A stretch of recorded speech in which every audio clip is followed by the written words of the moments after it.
So I want to start, thank you. I want to start with this story. And I first want to actually acknowledge that there are thousands and thousands of young people who can say everything that I'm going to say much better. But I'll come at it with my lens. And as I'm somebody who's leaving after 20 years of being the executive director, I've been thinking a lot about this stuff lately. I want to start with a story. So when Youth Speaks turned 10 years old, we did a big event at the San Francisco Opera House. And 3,200 people came out. 3,200 people came out on a Saturday night to listen to teenagers do poetry, which itself is pretty astounding. And it was about 60% of the crowd was under the age of 24. There were 17 incredible poets from all across the Bay Area, and they were just killing it. It was this incredible night. And the very next morning, on the front page of the San Francisco Chronicle, where we had never still had a mention about that show, there was an article about 6 kids in Oakland breaking car windows. And I've kept that article because I think it illustrates a lot of the problems we've been talking about today, which is how young people are wrongly perceived in this country. So there is a scientific theory that every system is designed perfectly to achieve the outcomes it achieves. I wrote it up there. and because there are systemic, social, cultural, and environmental factors driving the crisis of incarceration, we can't only look at educational and political, financial, economic, and policy solutions. We have to look at cultural solutions too. And if we don't like the outcomes of any given system, we have to actually change the system. So I want to talk about an opportunity. Sorry, my pictures may or may not align to what I'm saying, so I'll just apologize for that in advance too. Right now, all across the country, young people who someday could be Shinaka or Tango or Miles are picking up pens, grabbing hold of microphones, filling notebooks, and stepping proudly onto stages to declare themselves present. These young writers come from all over the nation, transcending boundaries of race, class, ethnicity, gender, orientation, language, geography, politics, and history. And what unites them is their hunger for the word. They are hungry to express themselves. They are hungry to be heard. But oftentimes, it's the policymakers and the people driving this conversation who we may or may not agree with politically, who are so far removed from the day-to-day realities of young people that they miss all of the nuances. And I believe that social justice lies, at least in part, in interrogating the nuances. But instead, we spend a lot of time talking about the future, with the future rarely in the conversation, which to me is a silencing act. Particularly when we silence young people who are the most marginalized, alienated, isolated, and excluded by the very narrative that helps drive our decision-making. What's not complex in this very complex topic we've been talking about the last couple days is the need to fundamentally shift the way we value and perceive young people. And it is this dominant narrative that so malaligns and misaligns young people that young people themselves are taking on. Now, I think we know that when we talk about the importance of arts education in this context, we're not talking about making stuff or learning about stuff. And yes, we celebrate the work that young people make, and we want to make it as visible as possible, but arts education should be about facilitating spaces in which young people can thrive. And I will say a lot of things that many people have already said better than I said. To us, this means that each young person writes something that they finish and feel good about. Not to external standards, but by their own measure, which leads me to what I'm really here to talk about, which is about building opportunities for young people to create and shape, give voice to and define their own individual and collective identities, to develop their voice, to know their power, to push their imagination, and to help change the narrative about what really matters. I believe that one of the most powerful things about arts, and I speak now as a writer, is that I often don't know what really matters to me until I start writing, until I actually start creating the work. I may have a sense of what I care about and what I'm interested in and what I need to urgently get to, but I don't really know what matters until the pen shows me the way. So what we challenge young people with is the idea that if you're not creating, not figuring out what matters to you as individuals and to you collectively, then the world tells you what matters.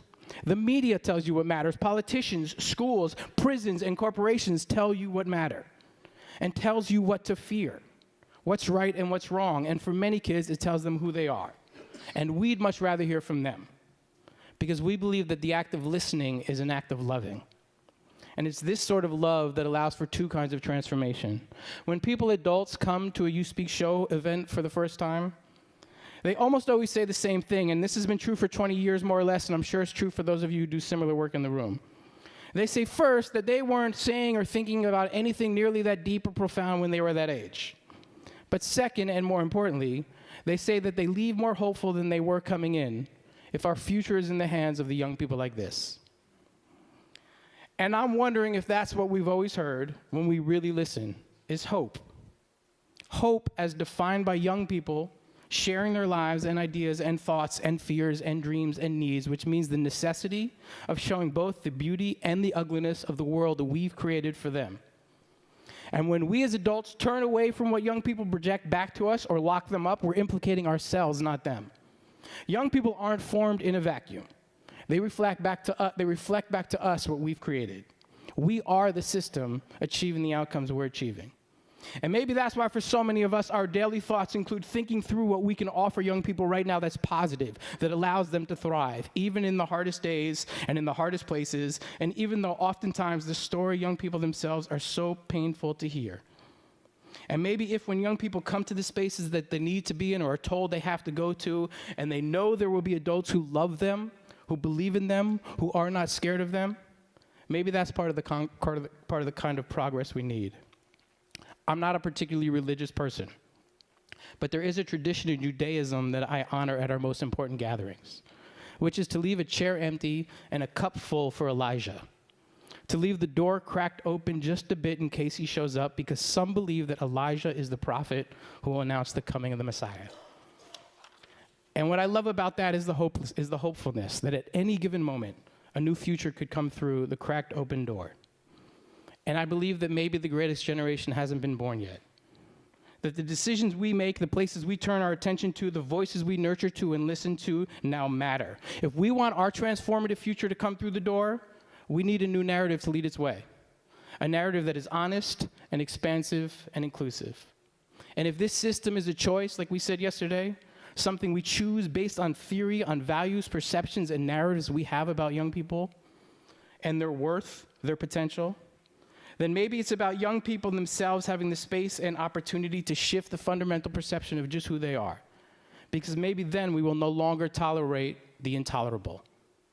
And if we don't ask young people to be a key part of redefining their value from their own youth-centered place of learning, and I say youth-centered, not youth-led, purposefully, because adults have to be implicated in the success of the youth-centered space, then we all have to be responsible for the outcomes this system achieves. Yesterday, Bamuti talked about the very creation of language as a tool of liberation, as is the creation of identity through language. And the problem of the dominant narrative isn't necessarily that it's dominant. It's that it's wrong. It's false. It silences and oppressive. It's not generative. It doesn't ask questions. I believe that our primary responsibility as adults is to create spaces in which people younger than we are can thrive. To believe that people younger than we are can be better than we are. That no matter who you are, somebody younger than you can be better than you. Because we're human. And that's the way evolution works. And one of the most human things I think I get to witness is how young people react to other young people when they are first finding their voice. When the unpolished 14-year-old gets up on stage, hands and paper shaking, voice cracking and breaking. It's maybe not the most crafted language or profound idea, but we know that young person is saying something out loud for the first time that carries a deep meaning for them and might be painful for them, trauma-influenced, maybe saying it to themselves for the very first time, learning how to be honest through language to themselves and with the world. And how the other young people react in that moment. How they embrace and celebrate and show up. And then what they do once they've learned how to be honest with themselves and the world through language, when they grow to occupy spaces like Miles Hodges or Shanaka Hodge do, how they take that moment seriously. How they redefine the very narratives we carried with us until they speak. But it takes a big investment to move kids to be center stage. It takes mentoring and sustained spaces and sustained belief and investment in staff and in wanting young people to succeed. It takes asking questions of kids, probing their thinking, challenging them to dig deeper. It is not for us to be didactic. Yes, we have to provide context and thinking and wisdom, and we say there are no wrong answers, but we don't mean that. We mean it's not wrong to participate. But when we adults tell young people who they are, what value they do or don't have, we are continuing a narrative that's gotten us right to where we are right now. And if we create spaces that don't allow kids to thrive, shouldn't we question the spaces themselves? Isn't that, after all, one of our greatest purposes as adults? But it's not too late, the optimistic me says. This is not the inevitable path. We can change the way we think about young people, but young people ultimately have to be a big part of changing the value proposition. So the question I leave you with is, what kind of intergenerational youth-centered spaces can we create through the work that you do that changes the very way we value young people, particularly the most marginalized? What kind of intergenerational youth-centered spaces can we create that change the very way we value young people, particularly the most marginalized? Thank you.